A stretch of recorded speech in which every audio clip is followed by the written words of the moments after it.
Hello, today I'll walk you through my Insta360 Ace Pro 2 vlogging workflow, including gear, camera settings, and a bit of light color grading to get clean, great looking footage, pretty much straight out of camera. But before I start, I do want to mention that this video is sponsored by Lano. With that said, let's start with the gear. So first of all, I'm using the Lano Ace Pro 2 metal cage to improve overall camera protection and add a couple of mounting points for accessories if I need them. Next, I'm using the K&F MS09 mini vlogging tripod, which allows me to extend the camera for ultra-wide selfie shots and also gives me a comfortable grip when vlogging. Then for audio, I'm using the Insta360 Mic Air, which is by far the easiest mic to use with the Ace Pro 2 because you can connect it directly to the camera without needing a receiver. In my opinion, the audio quality from this microphone is significantly better than the built-in microphone,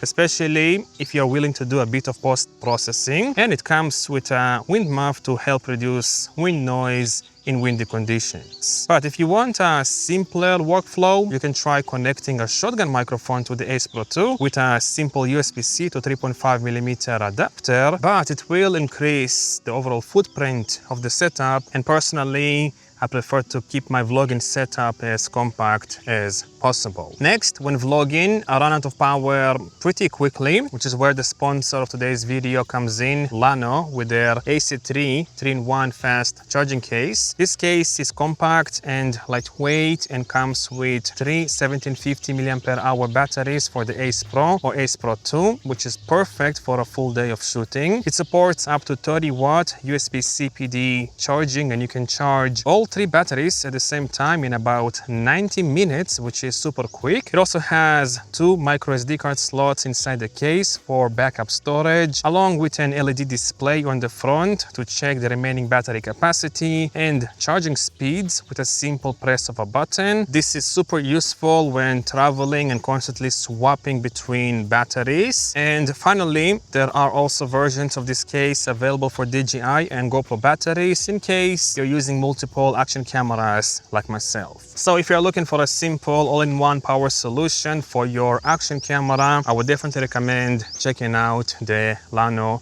AC3 3-in-1 fast charging case. Thank you, Lano, for sponsoring this video. And now let's move on to my Ace Pro 2 camera settings. All right, first in the image settings menu, I set the video encoding to H.265 because it delivers the best image quality while keeping file sizes smaller. Then I set the bitrate to high for maximum quality and leave anti-flicker on automatic so the camera can handle flickering on its own. Then I set the resolution and frame rate to 4K 25p, but if I want the absolute best image quality possible from the Ace Pro 2, sometimes I switch to 8K, but it does take significantly more storage space and also it is significantly harder to edit on the computer. Next, I turn off HDR because I personally don't like the HDR look. Then for stabilization, I use standard since I'm mainly vlogging, but if you're filming action sports, setting it to high will give you better stabilization performance. Next, for the field of view, I use linear to get the most natural looking image possible without too much distortion in the corners. Then I turn off portrait mode because it looks too artificial, and this might surprise you, but personally I don't use iLog when vlogging. When vlogging, I personally use the built-in picture profiles to give me a slight look straight out of camera, and honestly this camera can only do 8-bit and not 10-bit, which is not as flexible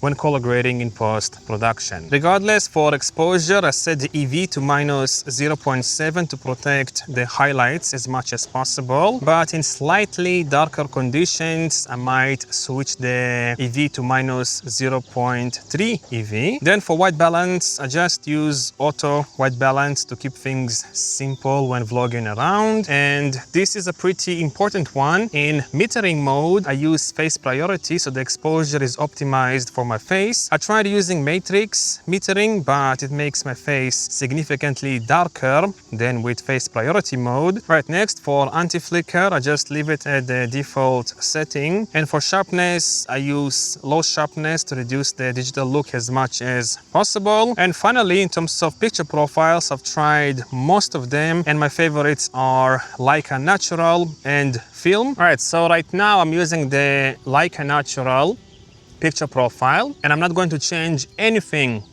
at all in post-production, so you can clearly see how it looks.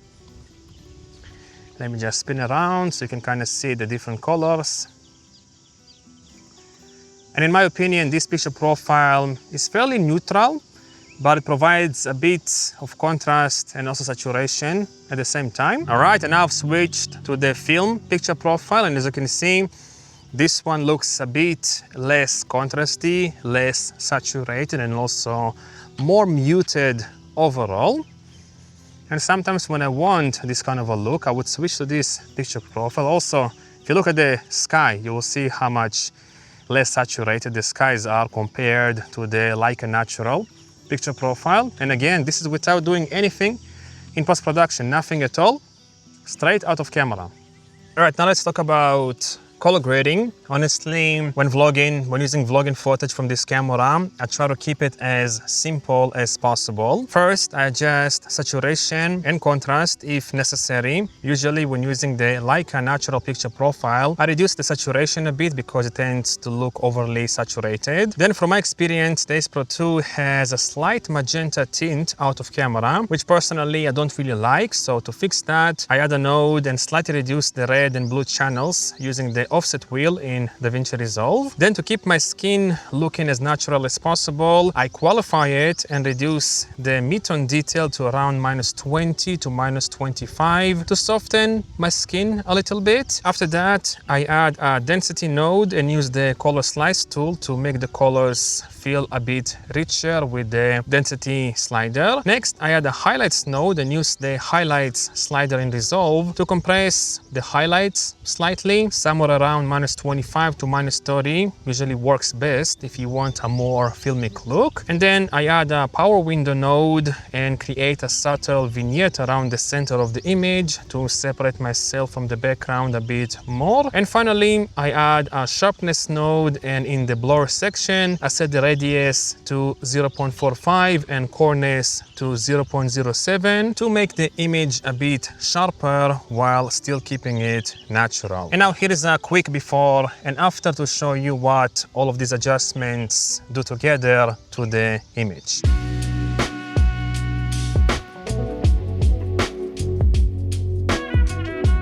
All right, hopefully you found this video to be informative and useful. Let me know down below what vlogging settings you use with your Ace Pro 2 and also which one is your favorite picture profile. And don't forget to check out the Lano AC3 3-in-1 fast charging case if you never want to run out of battery when filming with your action camera. Anyhow, thanks for watching, and I guess I'll see you in the next video. Bye-bye.